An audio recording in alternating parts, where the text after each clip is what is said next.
Welcome back to the Self Mastery Podcast. I'm your host and self development coach, Ricky Gorsey. In today's episode, I'm going to be talking about the 10 life lessons that I've learned in the past 10 years of being in the gym and weightlifting. Okay, so let's get into it with number one. So, life lesson number one that I learned from 10 years of weightlifting is just start. That perfect time you're waiting for, it doesn't exist. You need to start where you are with what you have and you'll work it out along the way. I see so many people just waiting for this, quote unquote, perfect time, when in reality, it actually doesn't exist. Just start where you are with what you know, with what you have, and you will work it out along the way. Stop letting the desire of perfection ruin your progress. There's never really going to be a perfect time. There's going to be favorable conditions and, situations, but don't wait for those. Just start now and you will learn as you go and you sort of create your own perfect timing, right? Don't wait for the perfect time. Start right now. If you're listening to this podcast and you're thinking, oh, I don't know when I'm going to start the gym or when I'm going to start that project, start right now. Stop waiting for anything external. Stop waiting for validation. Stop waiting for approval. Stop waiting for anything. Start right now. Okay, second life lesson I learned from 10 years in the gym is be willing to be seen as a beginner. Okay, so when you first start anything, you're going to stumble, you're going to fail, you're going to fall flat on your face. You're going to absolutely fuck up everything, right? That's just the nature of it. You're going to fail because you've never done it before. You don't have any experience. So be willing to be seen as a beginner and be willing to be seen as someone who is new at something, right? Be willing to be able to be seen as that person who's just starting out. And you just need to put your ego aside for a second. Your ego and pride obviously want to be seen as this super experienced and, developed person in all fields. But in reality, you can never become that person unless you first allow yourself to be a beginner and be seen as a beginner. Okay, so instead of allowing this inevitable fact that you're going to have to be a beginner scare you off, allow it to motivate you, allow it to inspire you, and just really embrace it. Embrace the fact that you get to become a beginner at something again. You may be super young and, it might just be genuinely your first time at being a beginner at, anything really. Or you might be a bit of an older person and you get to experience being a beginner again, which in and of itself is a really good experience. Okay, now life lesson number 3 that I learned from 10 years of weightlifting is seek guidance from others. Okay, so a great way to fast track your progress and your journey in general is to seek advice from other people who have tread the path before you. Okay, so if there's someone who has been from point A, which you're at more than likely, and got to point B and they know the framework and they know exactly how to get there, pay them for their knowledge, pay them for their time, pay them for their experience, because you're going to pay one of two ways. You're going to pay with your money or you're going to pay with your time. And I always say use your money to leverage the knowledge, experience, and wisdom of other people, because otherwise you'll use your time. And money is an infinite resource. Time is finite. You only have a set amount of time, but you can make an unlimited amount of money depending how good you are at business. All right. Now, getting a coach or a mentor, whatever you want to call it, was such a crucial element in my personal journey, on my fitness journey, and also in my just general life journey. I have got coaches and mentors for so many areas of my life, and I think it's such a life hack. I think it's such a thing that really accelerates your growth and development as a person, and it really just fast tracks absolutely everything. You don't make near as many mistakes because you have the guidance of the mentor guiding you through the path that he knows or she knows that they have tread before you. So it's a very, very wise thing to do, to get a coach, get a mentor, get a personal trainer, whatever it is. Hire the person that has the wisdom, experience, and knowledge and that has tread the path before you. It will pay off tenfold. Okay, life lesson number 4 I learned from 10 years in the gym. Be open-minded and receptive to new knowledge always, okay? So it's very common for us to develop a little bit of wisdom, develop a little bit of experience, and then become rigid in our ways of thinking. What I say is go against that narrative. Don't become rigid. Don't become closed-minded. Don't think that you know it all, because the truth of the matter is you probably don't. And the amount of knowledge you know and the amount of experience you have is probably so minuscule in comparison to what is out there. And by having a closed mind and by thinking you know it all, you're really blocking yourself off from taking in new knowledge, new experience, new wisdom, and therefore blocking yourself off from reaching that next level.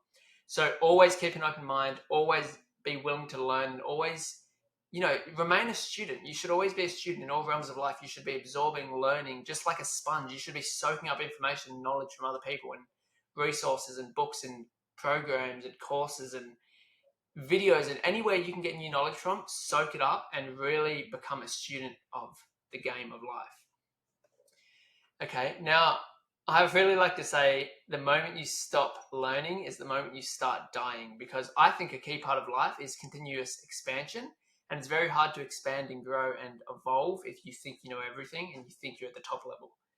And if we're being realistic here, I can almost guarantee you aren't at the top level.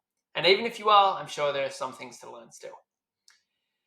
Okay, life lesson number 5 that I learned from 10 years in the gym is always stay outside of your comfort zone, just outside your comfort zone. Okay, so it's important that you're always pushing your sort of perceived limitations and you're always going just beyond what you think is possible for yourself, not just in the weight room, but also in life. Okay, so it's always important you're just outside of that comfort zone. Don't go too far where it's like just borderline impossible and you just feel overwhelmed and discouraged, but go just outside of your comfort zone to the point where you feel like you're testing your limits. You feel like in order to achieve what you set out to achieve, you need to evolve and grow as a person. Okay.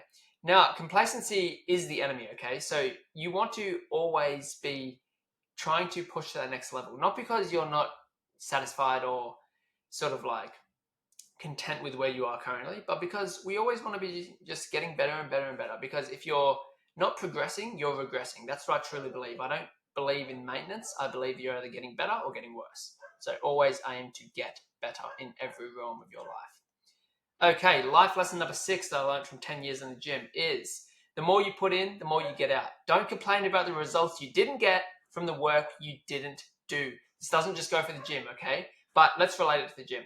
Let's say you're there complaining about your physique and you're saying, oh, I just haven't lost any weight, or I just haven't gained any muscle, or I'm not as fit as I'd like to be. It's like, okay, have you been putting in the efforts that get you the desired outcome? No? Then don't complain. Put in the fucking work and you'll get the results. It's pretty fucking simple. It's like what you put in is what you get out. It's a direct reflection. Also, just in other areas of life, like business, relationships, friendships, anything, like the more you put in, the more you're going to get out. So keep that in mind with absolutely everything. Okay, so life lesson number 7 that I learned from 10 years in the gym is consistency trumps intensity. You need to focus on being consistent over a long period of time in any realm of life, and you're going to reap the rewards of that. Yes, there's a time and place for intensity. Yes, intensity is important, but consistency is more important. The man who goes to the gym for 30 minutes a day, 5 days a week, over a span of 10 years is going to look a lot better than the person who goes to the gym every single day for 3 hours for 2 months. Okay? Consistency, consistency, consistency. Get used to showing up always, always, always. It's a long game. You need to be playing the long game. Again, this doesn't just translate into the gym, it also translates into other areas of life. If you have a business and you're showing up consistently with the business and consistently growing the business, growing the business, growing the business over a long period of time, you are going to have an established business, which makes a very good impact and is, producing profits for you. Okay, so just keep that in mind. Consistency is key. Consistency is king. Play the long game, keep showing up, and really fall in love with the process. Like, sort of detach yourself from the outcome of getting a good body, having an amazing business, having a great relationship, great friend group, whatever it is. Detach yourself from the outcome and just fall in love with the actual process itself.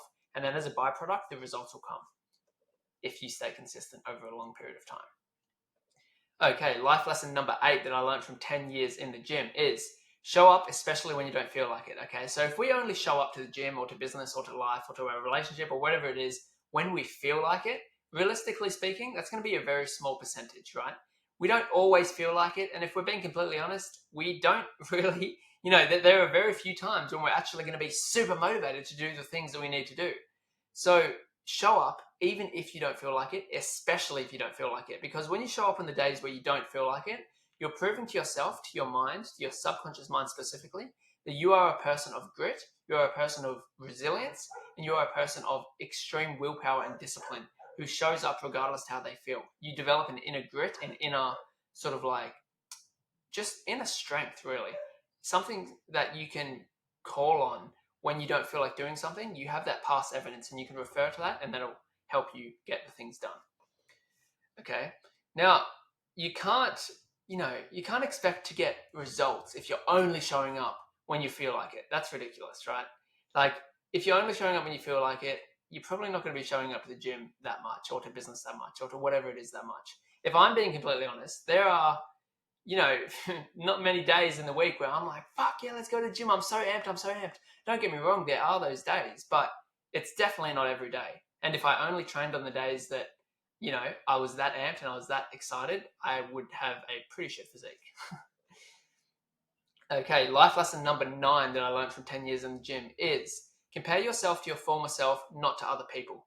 Right? It's really easy to get caught up in the game of comparison and to compare ourselves with other people. Now, I want to dive into a few things of this. Firstly, being that a lot of the time we're comparing our level like 5 with someone's level 60, right? You can't look at someone else and just compare where they're at to where you're at and then, feel discouraged and feel like shit because you're not even comparing a level 5 to a level 5. You're comparing like level 60 to a level 5, right? They have so many more years in the game, so much more experience, so much more knowledge, so much more just in general real life like experience, and you're comparing your sort of a little bit of experience to theirs, you're just going to set yourself up for, you know, like misery, really.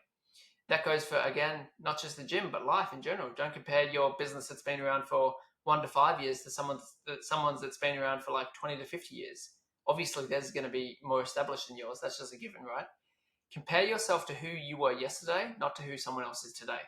So whether that's your physique, your business, your relationship, friendship, whatever, compare that to what it was yesterday, to what it was in the past, right? To um, the former version of it, and then you can grow from that, and you can learn from that and adapt from that, but never to someone else or anything like that. Comparison is the thief of joy, and if you get in the habit of comparing yourself to other people, I'm telling you, it's a dark path. You do not want to go down it, and really nothing good comes of it. Life lesson number 10 that I learned from 10 years in the gym is be adaptive, okay? So you should always be analyzing what's working and what's not. Always analyzing like how you can do better, what's going wrong, what's not reaping you the results you want, what is reaping you the results you want, and maybe you can double down on and get better at, or whatever it is. You need to always be a student of your own actions and really analyzing what you do and what you're not doing, and see where you're going right and see where you're going wrong, and then going back to the drawing table and analyzing and saying, okay, this is what's going right, this is what's going wrong, this is what I'm going to double down on, this is what I'm going to not do so much of. I'm going to deploy more energy and attention and focus in this area, but I'm going to take it away from this area. And just really being strategic with whatever it is you're sort of like endeavoring in, right? Whether that's the gym or any other realm of life. Just always, always, always analyze what you're doing and never get complacent with your actions, with your patterns, with your habits, anything like that. Like, just always come back to it and just analyze it from like a neutral perspective and ask yourself, can I be doing something better here? Can it be improved? A lot of the time it can, and it's going to reap you much, much, much better results. Okay, now bonus lesson from 10 years in the gym. Lesson number 11 is share your journey with others. Okay, so don't hide who you are or what you're doing, or who you are really. You need to you don't need to, but I would highly recommend that you share like as much as you can with the people around you for a couple of reasons. Firstly is because it's going to help you step into your authentic self, especially if you're sharing from an authentic place. I don't recommend putting up a front or sharing things that aren't, who you genuinely are. Share your authentic self, your authentic story, your authentic struggles, your authentic wins, everything. Share it all. It's really good. One reason I say to share things is because it's great for your character development. When you actually document things, it actually has a motivating effect.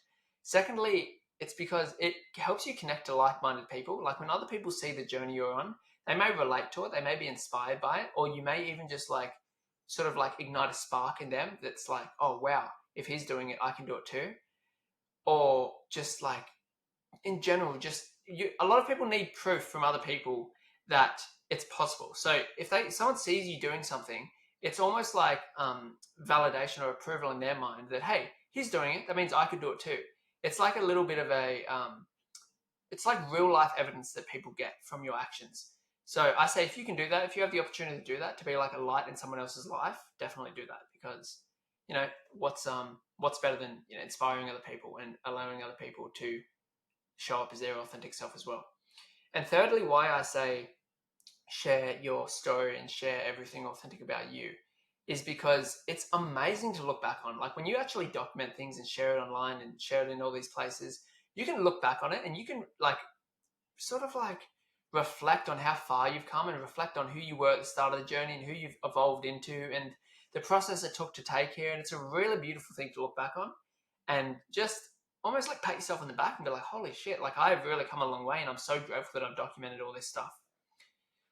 So, guys, thank you for listening. I hope you got a ton of value from this episode. I hope you really take something from this and apply it to your life because I always like you guys to be applying the things I share. I don't like you guys to just listen and then, in one ear, out the other ear. I like you guys to really apply this. I hope you guys got value. I hope you guys enjoyed it. And I hope you guys are having an amazing day or night whenever you're listening to this. Now, if you're interested in working with me one-on-one or joining my men's self-development community, the Self Mastery Society, feel free to reach out to me on my Instagram, which is just my name, Ricky Gauci, RICKY, space GAUCI. Thanks, guys. I look forward to seeing you on the next episode. Yo!